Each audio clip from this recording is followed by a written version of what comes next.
Bonjour et bienvenue sur IK News, sur ce numéro consacré à la corruption. Et pour cela, nous allons aller très loin à la grande île Madagascar. Madagascar qui vous fait penser certainement à Césaria Evora. Mais si on parle de Madagascar et de la corruption, c'est que ce phénomène a là-bas des dimensions en tout cas très importantes.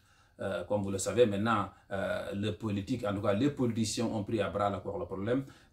Récemment, en tout cas, l'ancien régime, l'ancien président avait mis en place un système nommé Brianco. Ce système, au début, devrait permettre de lutter contre la corruption. Et au début, il jouait son rôle en plan. Mais avec le temps, il a perdu de son efficacité. Madagascar, vous savez, est un pays riche en matière de ressources naturelles, entre autres. Madagascar, malgré en tout cas les mesures douanières, on trouve chaque jour, chaque fois à l'étranger d'importantes ressources naturelles. Si ça arrive, ou en tout cas si certains généraux ou des hommes d'affaires parviennent à faire ça, c'est parce qu'il y a le phénomène de la corruption. À Madagascar, ce n'est pas d'ailleurs le seul pays.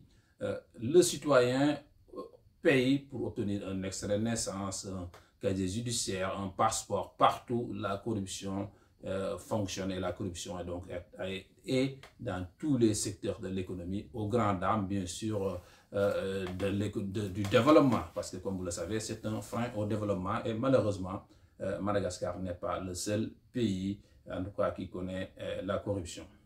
Récemment, je disais que à Dakar, par exemple, pour obtenir des visas, certaines payent, en tout cas pour les rendez-vous, jusqu'à 300 000 et 200 000. Je donne souvent aussi l'exemple des douanes sur nos routes. Vous savez que c'est un moyen de lutter contre les accidents de la route, mais si les citoyens respectaient, par exemple, les vitesses, on ne serait pas obligé de mettre des douanes qui ont aussi des conséquences sur les véhicules.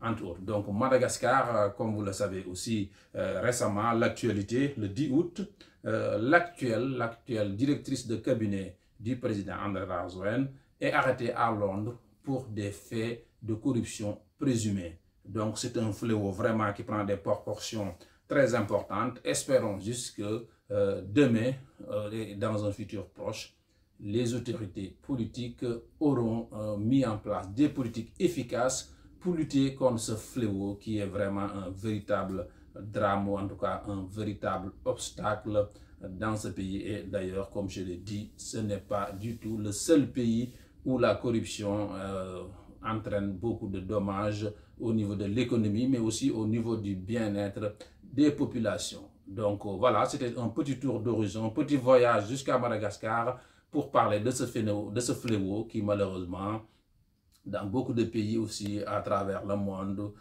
au niveau de la circulation ou dans beaucoup d'activités, les citoyens eux-mêmes qui portent préjudice à leur bien-être payent en pensant qu'ils sont intelligents, mais au contraire, eux-mêmes, ils posent des actes qui les retardent, des actes qui non seulement plombent l'économie, mais a beaucoup de conséquences dans tous les secteurs, encore une fois, de la vie au quotidien.